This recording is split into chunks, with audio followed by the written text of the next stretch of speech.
द्वितीय वर्ष कला आर्थिक भूगोल। आज के इस वीडियो में हम आर्थिक भूगोल की शाखाएं सब फील्ड ऑफ इकोनॉमिक ज्योग्राफी या ब्रांचेज ऑफ इकोनॉमिक ज्योग्राफी के बारे में चर्चा करेंगे। 19वीं शताब्दी के अंत में भूगोल में प्राकृतिक तथ्यों और सामाजिक तथ्यों के अलग अलग क्षेत्र नहीं होते थे, परंतु 20वीं शताब्दी के प्रारंभ में फ्रांसीसी भूगोलवेता ब्लास, जीन ब्रून्स, ए डिमांजिया आदि के द्वारा मानव भूगोल के ग्रंथों के लिखे जाने के बाद भूगोल के विषय क्षेत्र के दो स्पष्ट भाग हो गए थे, जिनको भौतिक भूगोल और मानव भूगोल कहा जाने लगा। आगे चलकर मानव भूगोल की एक महत्वपूर्ण शाखा के रूप में आर्थिक भूगोल स्थापित हुआ, जिसमें मानव की आर्थिक क्रियाओं की क्षेत्रीय विभिन्नताओं का अध्ययन किया जाता था। अतः आर्थिक भूगोल का विषय क्षेत्र भी बहुत अधिक व्यापक होता जा रहा है।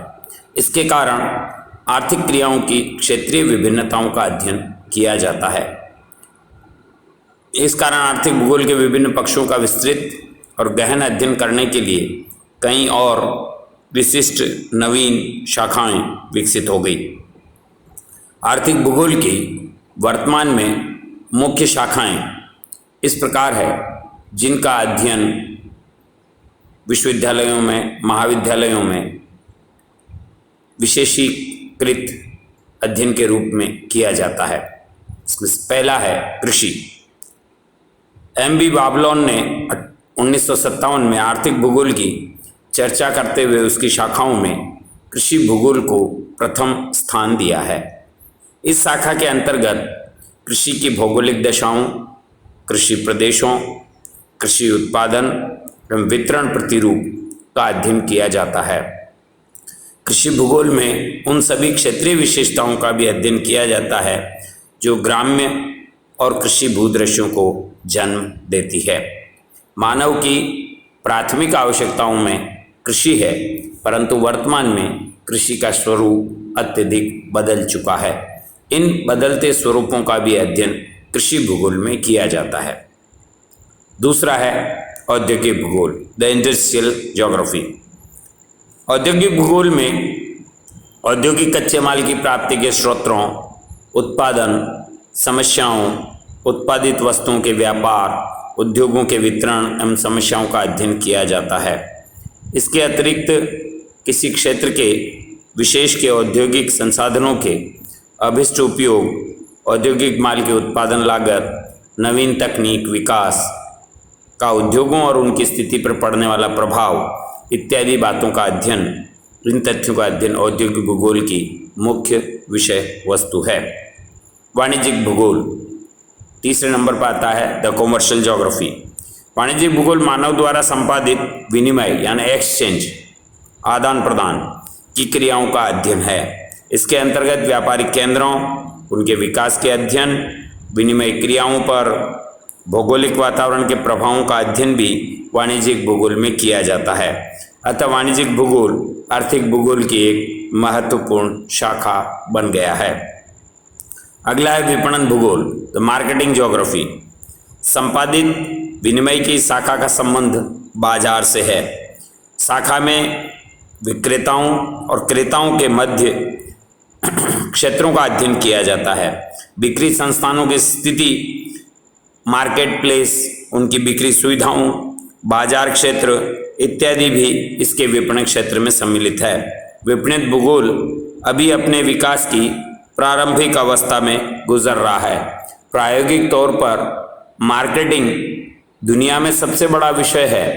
उत्पादित वस्तुओं को एक स्थान से दूसरे स्थान पर भेजना, परंतु सैद्धांतिक व्यवहारिक दृष्टि से यह आर्थिक भूगोल की नवीन विकसित शाखा है।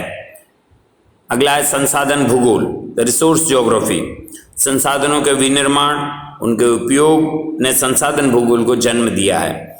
इसमें विभिन्न प्रकार के प्राकृतिक और जैविक संसाधनों की उपलब्धि, वितरण, उपयोग और संसाधनों को प्रभावित करने वाली दशाओं का विश्लेषण और वर्णन किया जाता है। मानव सहित सभी संसाधनों के संरक्षण, महत्व, अनुकूलतम उपयोग एवं संसाधनों के प्रादेशिक वितरण भी और प्रादेशिकरण भी संसाधन भूगोल के विषय क्षेत्र में सम्मिलित होता है। अधिवास भूगोल, द सेटलमेंट ज्योग्राफी, उपभोग से संबंधित आर्थिक क्रियाओं में अधिवास भूगोल को जन्म दिया। आर्थिक भूगोल की शाखा में ग्रामीण एवं नगरीय अधिवासों की स्थिति, अधिवास यानी मनुष्य के द्वारा विकसित किए गए आवासीय क्षेत्र, तो ग्रामीण और नगरीय आवासों की स्थिति, उनकी उत्पत्ति, उनके विकास की अवस्था, उनकी आंतरिक संरचना, उनके प्रतिरूप, उनकी व्यावसायिक संरचना जैसे तथ्यों का विश्लेषण किया जाता है। आर्थिक भूगोल की इस शाखा को भी दो उपभागों में विभाजित करके इसका अध्ययन किया जाता है। इसमें से पहला है नगरीय भूगोल यानी अर्बन ज्योग्राफी और दूसरा है ग्रामीण भूगोल, रूरल ज्योग्राफी। फिर है परिवहन भूगोल, ज्योग्राफी ऑफ ट्रांसपोर्ट। परिवहन भूगोल में परिवहन मार्गों, उनके विकास, उपयोग, यातायात तकनीक के विकास से यातायात मार्गों पर प्रभाव, परिवहन लागत, परिवहन साधनों एवं परिवहन विकास पर पड़ने वाले भौगोलिक तत्वों, भौगोलिक दशाओं के अध्ययन का प्रभावों का अध्ययन किया जाता है। इसके अलावा बंदरगाह और उनके पृष्ठ प्रदेशों, परिवहन समस्याओं, हवाई यातायात, दूर क्षेत्रीय नियम, डिस्टेंस, डीके जो रूल्स है, गुरुत्व मॉडल और अन्य सिद्धांतों का अध्ययन भी परिवहन भूगोल में किया जाता है।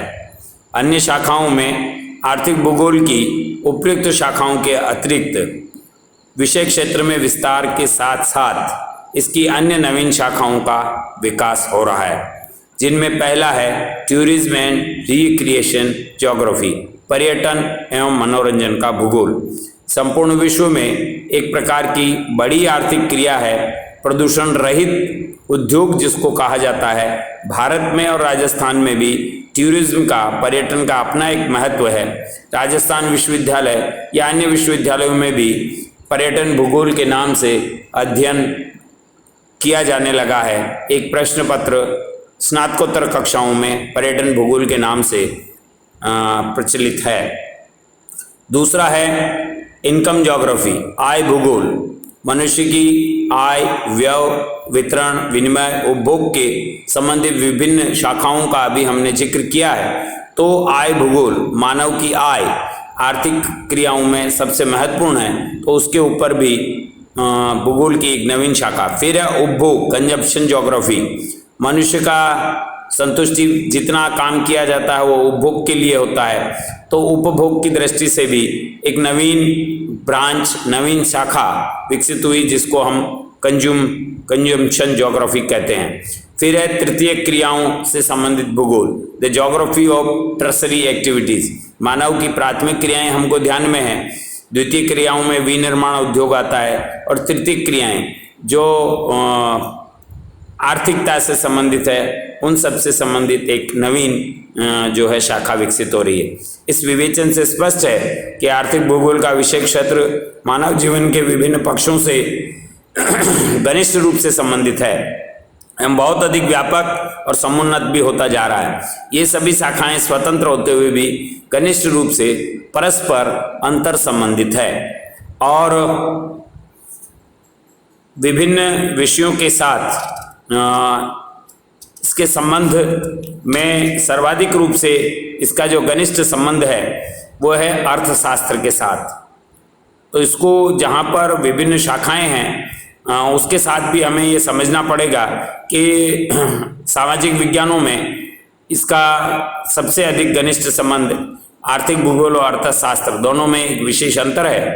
अर्थशास्त्र में साधनों के विभिन्न आर्थिक कार्यों के आवंटन की प्रक्रिया और संगठन का अध्ययन किया जाता है, जबकि आर्थिक कार्यों की प्रादेशिक विषमता के कारण जो विश्लेषण है वो भूगोल करता है, न कि अर्थशास्त्री। अर्थव्यवस्था किसी वस्तु की उन व्यवस्थापरक और प्रतिक्रियात्मक विशेषताओं का अध्ययन करता है आर्थिक भूगोल और अर्थशास्त्र दो विषय अलग अलग विषय है, एक दूसरे के विरोधी नहीं है वरन पूरक है।